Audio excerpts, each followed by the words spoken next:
이제까지는 똘똘한 한 채 현상이 심화될 거다 했는데 이제는 그런 표현을 쓰면 안 되고 찐똘 현상이 나왔고 진짜 찐똘의 시대 했더니 누가 댓글에 그런 거 썼더라고.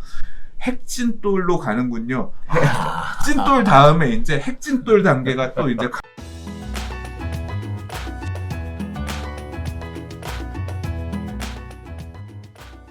자, 두 번째 이야기로 볼게요. 지방주택 먼저 팔겠다. 문의가 빗발친다. 서울과 동일한 세폭탄. 이게 말이 되냐라는 얘기입니다. 이건 징벌적 과세, 지방 분양시장, 지방주택시장의 절규에 관련된 이야기인데요. 획일적 과세 잣대에 분양권, 갭투자 사실상 올스톱이고요. 김해, 거제, 구미 등 제로 프리미엄 사태가 속출되고 있는 상황에 법인발 급매물까지 쏟아지면서 시장의 초토화 가능성이 매우 높아지고 있다라는 얘기입니다. 자, 법인 아파트 개인 소유의 매입 추이에 대해서 쭉 나오고 있는데요. 사실 이번에 710 부동산 대책에서 가장 포커스를 많이 뒀던 게 법인 투자자들이었다라고 얘기도 과언이 아니겠는데요. 그래서 개인이 얼마나 갖고 있었는지, 그리고 또 법인 아파트의 거래 비중은 어떻게 됐는지, 이렇게 지역별로 해서 쭉 나와서 있는 표가 있습니다.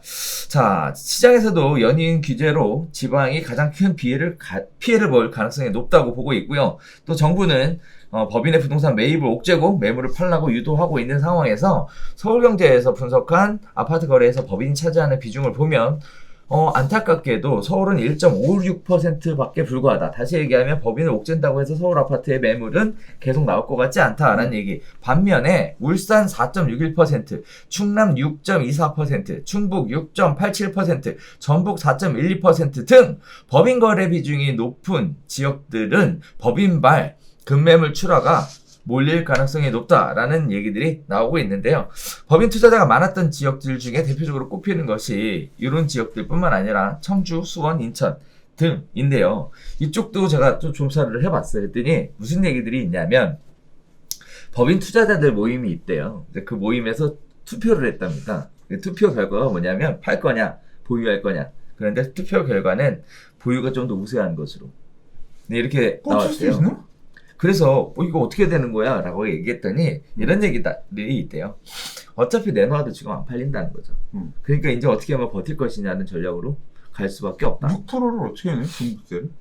그러니까. 어떻게 버티지? 네. 그래서 버텨라 쪽으로 지금. 그러니까 일단 내년에 세금 한번 내보고 한번 저거 버틸 거냐 해보라 그래. 그래.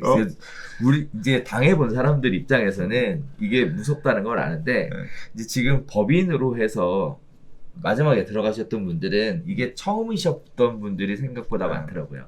그래서 이 충격에 대해서 오지 않는 거. 그다음에 또 하나는 세금 어차피 내년에 이제 다음에 좀 나누게 될 얘기인데 내년에 낼 거고 임대 보증금 올라가니까 그거 받아서 세금 내면 되고 이런 식의 생각들을 좀 하고 계시는 것 같아요. 안타까운 게 이런 부분들입니다. 서울은 매물 공급의 가능성이 낮다. 다시 얘기하면 서울의 법인 다주택자들이 팔아줘서 매물 공급이 나와서 시장에 어떻게 숨통이 터질 것으로 기대를 하였으나 실질적으로 서울의 법인에 갖고 있는 비중 자체가 1.56%밖에 되지 않아서 사실상 어렵다라는 부분이고요. 또 지방 같은 경우에는 자칫 매물이 나오게 되면 매물이 지나치게 나오게 돼서 부동산 경기에 악영향을 미치게 되는 이런 부분들도 나오게 될 것 같습니다. 자, 그래서 법인 같은 경우에는 보유세 부담이 늘어나고 있으니 결국은 진돌 전략. 그래서 지방 거, 싼 거 다 먼저 정리하고 그리고 다시 비싼 거 위주로 해서 남겨서 가지고 가야 되겠다라는 생각을 할 수밖에 없을 것 같은데 법인 투자자들 얘기 별로 없습니까? 저는 주변에 사실 법인 투자자가 없어요. 아, 그래요? 네. 그러니까 거의 없어요. 한 명 정도 아나? 잘 몰라. 근데 그분도 그렇게 주택을 많이 보유하고 있는 분은 아니에요. 법인이 있긴 하지만 뭐 그런 상황인데 이게 법인을 사실 이용하는 거는 그러니까 법인을 계속 키우려고 가는 거잖아요. 그렇죠. 그러니까 법인 안에서 자산을 계속 들고 있으면서 그 법인으로 이제 뭐 비용 빼쓰고 뭐 이런 거 하려고 법인 운영을 하는 거잖아, 일종의. 그러면서 법인 자산 투자해서 남는 거 재투자하고 그러면 이제 결국 내가 갖고 와 쓸 수 있는 거 월급 뭐 이런 배당금 이런 걸로 해서 가져올 그러니까 그걸 세 분리를 하면서 어쨌거나 조금 더 세금 절세하자는 목적으로 법인 활용을 하는 건데 네. 이게 서울주택 같은 경우는 대출도 잘 안 되고 뭣도 안 되고 그러니까 그렇죠. 이게 사실 이 법인으로 서울 부동산을 매입하는 사례는 별로 없었고, 이 지금 제가 이 기사 그 기사인지 모르겠는데 이제 얼마 전에 잘 조사해 놓은 기사를 제가 본 게 있어요. 내용을 보면 이래요. 서울은 법인이 소유하고 있는 부동산이 있긴 있는데 그냥 법인으로 단순히 매매업을 하기 위해서 그러니까 부동산 매매업이라고 하는 사업자 등록 코드가 있어요. 사고팔고 하는 그렇죠. 게 법에서 허용하고 있는 사업자야. 근데 그거 말고 법인인데 임대사업자 물량들이 많아요. 그러니까 법인으로 임사를 넣어서 임사 등록을 해놨어.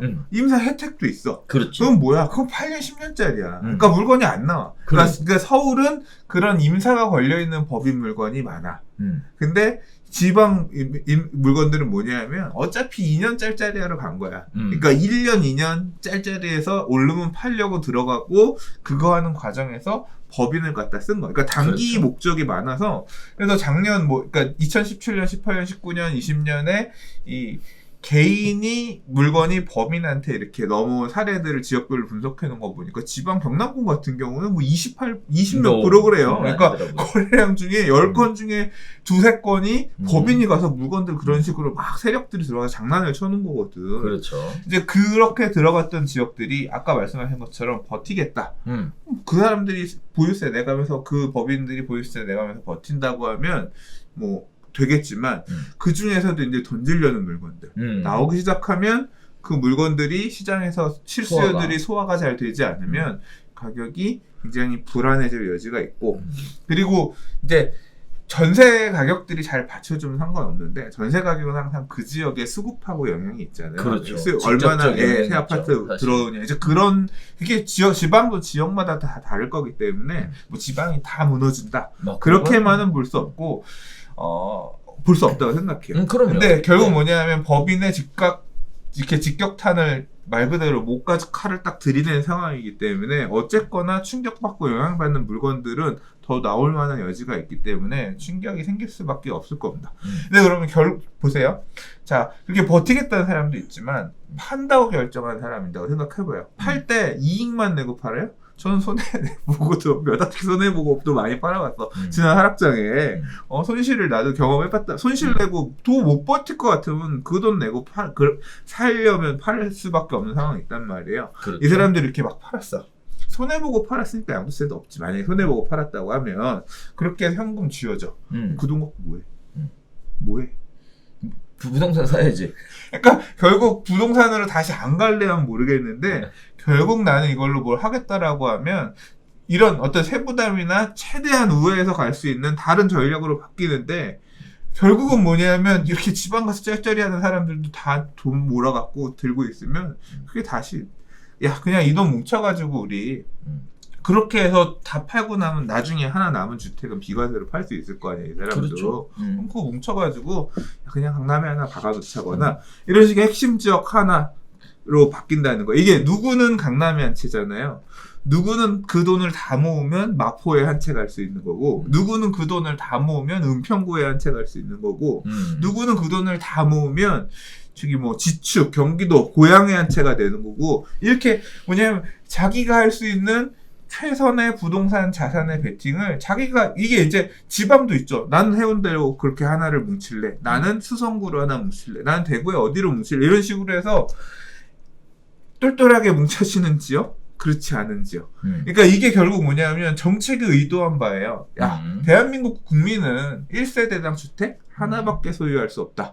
법으로 그렇게 강제해. 그건 안 되잖아. 근데 보유세를 2주택부터 살 때는 취득세를 8%, 3주택 12%. 그 다음에 보유하게 되면 2주택 세율이 2.2, 3.6, 뭐 최대 6% 이렇게까지 강하게 보유세를 내게끔 팔 때도 양도세 2주택부터는 양도세 80% 남는 거 없이 이렇게 뭐냐면 조세 정책을 통해서 결국 사실상 세대당 1주택을 강제하게끔 하려고 하는 영향을 끼치고 있는 거잖아요. 그렇죠. 그러면 지금 사람들이 하고 있는 한테는 뭐냐면 제도가 그렇게 만드는 거야. 아, 다주택이 유리하지 않구나. 그럼 1주택 하나로 가는 게 맞는데 남들보다 먼저 가서 그 1주택을 그냥 지금 내가 베팅할 수 있는 제일 좋은 데 가서 낑겨 놓자. 이런 선택을 지금 하고 있는 상황인 거예요. 그렇게 되다 보니까 어떻게 돼? 그러니까 지금 똘똘한 현상이 심화되는 거죠.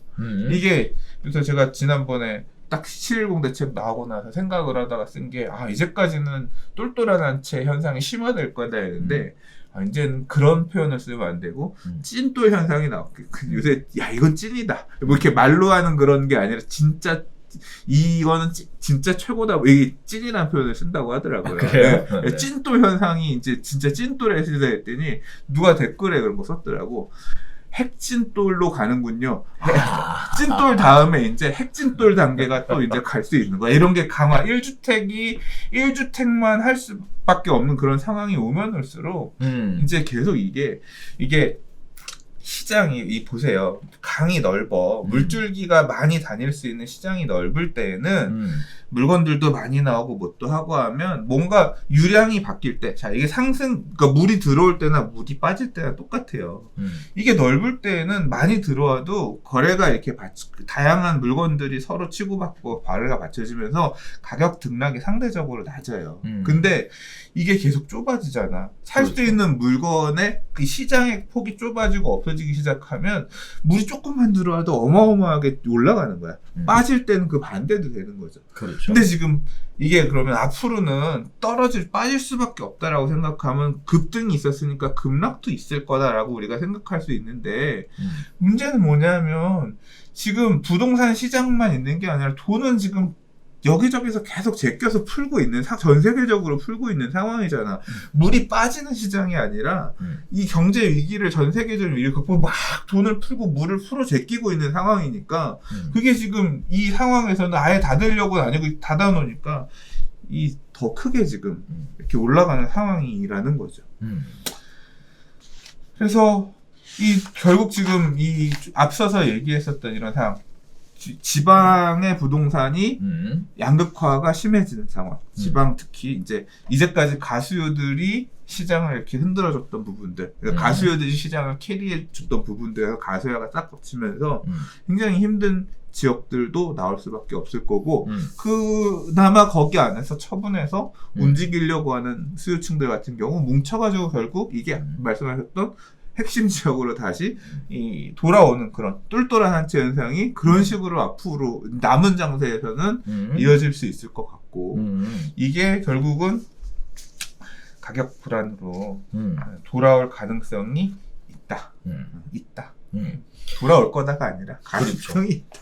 그래서 지금 법인에서 매수를 많이 했었던 이런 지역들은 지금 어떻게 보면 한편으로 다들 긴장 상태에 있는데 여기 지금 빠져있는 것 중에 하나가 부산 지역은 생각보다 법인 매수자가 없나 봐요. 부산은 비쌌어. 그래요? 그러니까 부산은 그렇게 짤짤이 할 수 있으면 이게 법인 매수가 많다는 얘기가 5천만 원 1억 원 미만으로 몇 천만 원 갖고 들어갈 수 있는 데들 이런 것들 대출 최대한 빼서 갈 수 있는데 그랬던 거고요. 제가 작년 초에 부산을 공부하러 내려갔을 때 그렇지. 가보고 나서 별로 부산이 매력이 없다고 느낀 게 부산에 가서 어지간한 데 살려면 3억 넘게 있어야 돼요. 아파트 6억 7천에 전세 3억, 3억 5천. 아파트, 그러니까 그게 가격이 빠진 거예요. 1억씩 빠져서 그 금액이었거든요. 그때도 갭이 너무 컸어요. 왜냐하면 부산도 입주 물량이 거의 한 2만 세대 가까이 나올 정도로 계속 있었거든요. 그러니까 전세 가격이 안 오르는 거야. 계속 새 아파트가 몇천 세대 이렇게 들어오니까.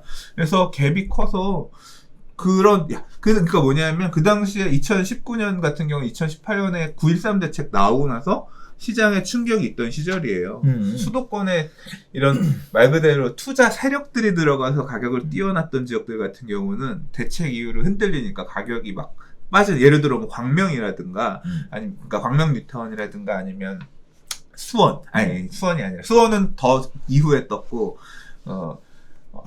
성남 중원구 수정구 이런 지역에 재개발 분양할 때들 이런 데들도 가격들이 다 출렁이면서 꺾이고 있었던 지역이거든요.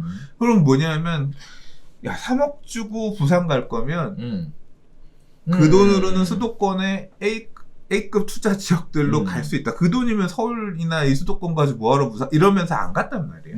그러니까 부산은 당연히 그런 수요가 상대적으로 많지 않았어요. 만약에 있었다간 부산 안에서도 보면 매가 2억 몇천에 전세 1억 몇천 이런 데들은 들어갔을 만한데 부산도 핵심 지역에 좋은 아파트 중심으로 주로 이제 사람들이 많기 때문에 그래서 아마 조금 적었을 거예요. 그러니까요. 네. 그래서 이번에 대책 나오고 서울에 강남이 막 올라가듯이 부산 핵심 지역들 가격이 역시 또 올라간다는 그런 정보예요. 영향이 음. 갈 수 있어요. 그러니까 그러니까. 이게 지방이 무조건 죽는다가 아니라 결국 부산도 돈 많은 분들 얼마나 많아요. 부산의 평균 예금 잔고 10억 이상 갖고 있는 사람 숫자가 엄청 많다라고 알고 있거든요. 뭐 그런 분들이 그 안에서 한 채. 근데 이제 그분도 고민되겠죠. 한 채밖에 못 가지면 부산에 한 채 갔느니 그냥 서울 거 살까? 이제 이런 시대가 오는 아니야, 거야. 아니야. 부산에 진돌로 가야지. 부산에 진돌로. 왜 그러니까 자꾸 그렇게- 서울로 와? 그렇게 가는 분들도 있겠지만 지방 유지들 중에서 아니 그걸 지금 국회의원들이 하고 있잖아. 고위공직자들이 하고 있잖아. 내가 지역구가 여긴데 여기에서 3선을 했는데도 거기 거 팔고 서울 거 하나 갖는 전략으로 가잖아. 내가 다시 여기서 선거할 때는 와서 제가 이 고장을 살리겠습니다. 근데 집은 서울에 들고 있을 거야. 이게 지금 되는 상황인 거잖아. 그래. 그래서 그런 현상이 이게 앞으로 더 심화되면 심화될수록 그러니까 이게 지금은 신경만 준 거야 이렇게 할 거다라고 내년에 종부세 어디서 받아보고 나서 와 이게 세금이 장난이 아니구나 느끼면 그때부터는 진짜 문제지. 진짜 저는 이제 사회적 문제가 될 거라고 봐요. 저도 문제가 네. 될 거라고. 이 보유세 조세 저항 부분도 되게 지금은 뭐 실검으로 나오는 수준이지만 나 이 보유세 못 내겠다라거나 파는 사람들의 그러니까 지방 거 팔고 서울로 회귀한다거나 이런 현상들이 되게 강화될 가능성이 커요. 그러니까 지금은 아직은 겉만 줬지만 그래서 지금 이게 반영이 안 됐지만 실제 내보고 이게 내가 이거를 매년 이 돈을 매년 내야 된다고 내년에 또 6월 1일 되면 매년 내야 된다고 무서워서 던지는 물건들이 나오겠지. 그러나 그렇게 나온 물건들을 정리해서 다시 핵심 지역으로